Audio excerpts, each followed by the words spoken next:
Fox, please fuck off. You're starting to look desperate now.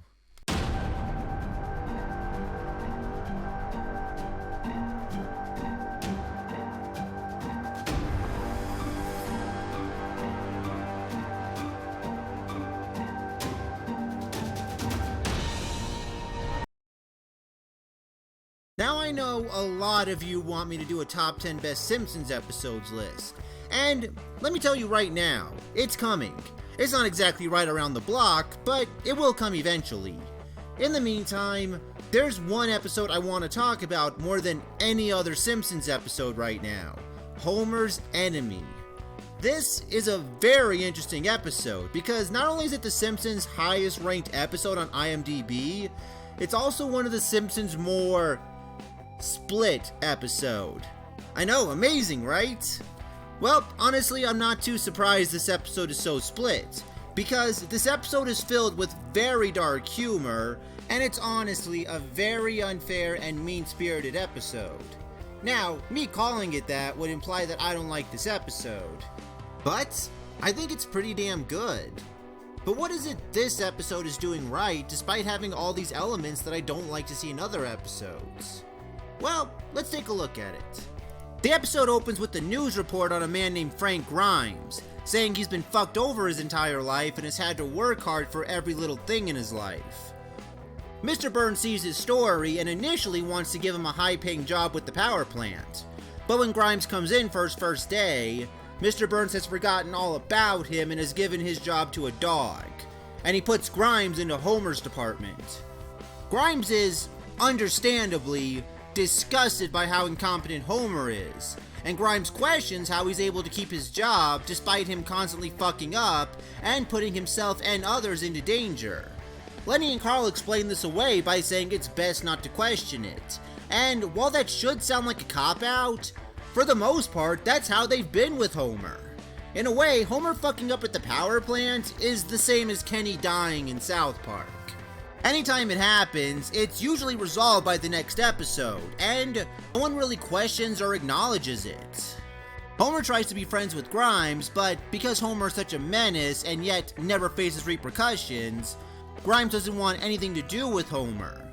But this annoyance turns into straight up hatred when Homer almost drinks sulfuric acid and Grimes saves him, only to be reprimanded for destroying a wall, thus making Grimes declare him and Homer enemies. And you know what? Homer actually feels bad about it. You're afraid to go to work because Frank Grimes will be there, aren't you? That's crazy talk. You'll have to face him sometime, and when you do, I'm sure he'll be just as anxious to make up as you are. No, he won't. He hates me. Now this is one of the biggest reasons I think the dark and unfair humor in this episode works. Everything Homer is doing and all the pain he's causing Grimes is unintentional. Homer's not being malicious, he's not trying to make Grimes look bad, and throughout the whole entire episode, Homer remains true to his established character. And this is why I think other shows that do dark humor like this fail miserably. Shows like Family Guy, post-movie SpongeBob, and even Futurama on a few occasions will bend their characters to fit whatever joke or message they're trying to send, as opposed to molding the message or joke to fit the characters. Newtopia did this in Futurama by turning the male characters from lovable and respectful to sexist poor man versions of Zap Brannigan to send a message about sexism. I assume.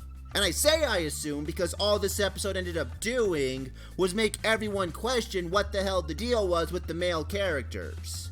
A pal for Gary did that with SpongeBob when they made him dumber and crueler than he's ever been because they thought the idea of that joke was funny and didn't care if it actually fit SpongeBob. And Family Guy? Okay, do I even need to list episodes? Even the most die-hard Family Guy fan has to admit that these characters are nowhere near the same as they were when they first started. I mean, in one of their newer episodes, Stewie got knocked up with Brian's baby. Does that even sound like the same Stewie that used to do this shit? Hey everyone, meet Jeffrey, the newest member of the Club of Forgotten Children. You are getting an abortion, Stewie. I will not! Our child is growing inside me! Yeah, I didn't think so.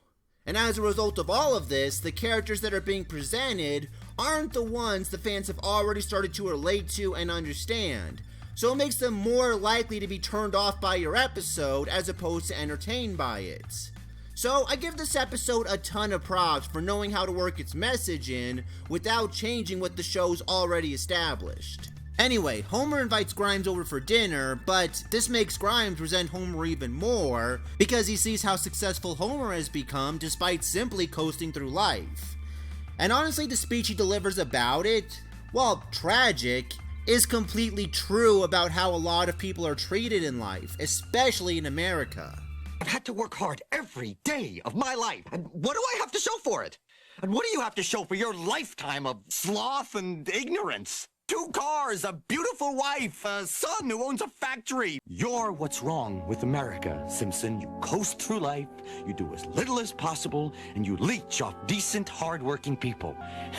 If you lived in any other country in the world, you'd have starved to death long ago.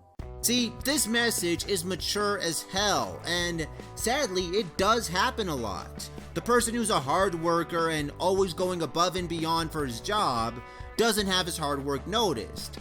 Yet the worker who's lazy, a liar, or just not a hard worker somehow ends up being the one who has it easy, and sometimes even that worker can't explain why they got so successful because even they don't know how it happened. How in the world can you afford to live in a house like this, Simpson? I don't know. Don't ask me how the economy works. And that's why, in a way, you get what Grimes is going through, because odds are you've come across someone who seems to have it easy, despite never seeming to do anything to deserve it. And the thing is, nothing in this episode is horribly exaggerated. I mean, yeah, it's a bit cartoony, and yeah, I'll admit what Grimes has gone through is extremely absurd, but it's not over-exaggerating how bad the situation can get and how likely it is to happen. And that's another problem I see a lot. Episodes that over-exaggerate the message it's going for as opposed to the character's backstory or reactions. Because when you over-exaggerate the message, it becomes unrelatable. One example of an episode that grossly exaggerates its message is It's a Wishful Life from the Fairly Odd Parents. Now, its message I understand. Not all good deeds will get noticed, and you shouldn't do good deeds in the hopes that people will appreciate them. The issue here, however, was how it was presented. Timmy's good deeds are so ginormous, and the reaction of everyone comes off as so picky and spoiled rotten that you can't actually relate to it.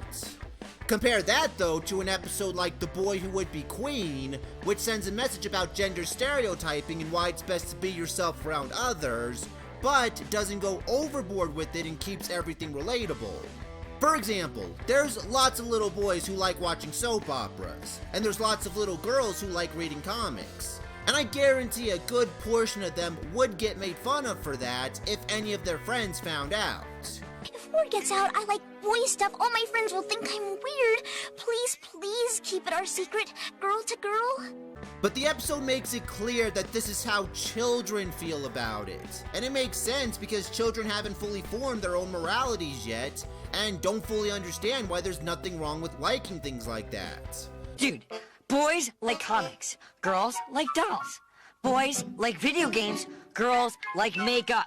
But because It's a Wishful Life blew its message out of proportion by making Timmy's good deeds so huge, and everyone's reactions to them so vicious, yet still insinuating he's the bad guy, it made the episode's message come off as, you're always gonna be in the wrong if you do good deeds and want them to be noticed, no matter how big they are. And that message is completely wrong, and the episode's treatment of Timmy comes off as so unethical that the audience is more likely to be turned off by it. So you gotta be careful with the element you choose to exaggerate in your episode. Well, Homer decides to take Grimes' advice to heart and tries to make himself a better worker. But Grimes can't let go of his animosity towards Homer and decides to try and expose Homer for the incompetent idiot he is by tricking him into entering a power plant designing competition for kids. And Homer does what he normally and characteristically does and just bullshits his project. Yet, he still ends up winning. But this was a contest for children! Yeah, and Homer beat their brains out. And this finally causes Grimes to snap and start openly mocking Homer by acting like a complete jackass himself. and he goes so batshit insane that he doesn't realize how dangerous he's becoming, and he ends up getting himself electrocuted, which tragically ends up killing him. And Homer unintentionally makes everyone laugh at Grimes' funeral. Change the channel, Marge. That's our Homer. Alright, to be fair, that part felt a little bit too far for me. But aside from that, the episode is pretty damn impressive to me. It does everything you should do if you want to talk about the topic of a hard worker being underappreciated. And honestly, the dark humor it has not only fits their message, but it adds to what they're going for. And this wasn't the first time The Simpsons treated a character horribly in order to send a message about a real problem in America. Homer Badman is an excellent example of how a misunderstanding can be made so much worse thanks to the biasness of the media, and how even if your name is cleared, the media will just find another target whose lives they want to ruin, and for some reason people will still believe them despite them being exposed as untruthful.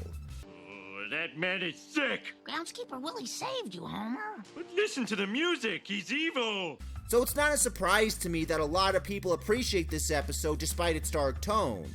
For me, this episode discusses a real-life problem in a similar way to a show like BoJack Horseman. While it's a dark and depressing portrayal, it's not exactly straying away from telling it like it is, without any hint of deception or bullshit. And I can't help but heavily respect it for that. It's one of the few episodes that can be so dark, so unfair, and so mean-spirited, yet still come out being one of the best episodes I've ever seen from a show. Hey, you okay, Grimy? I'm better than okay. I'm Homer Simpson. You wish.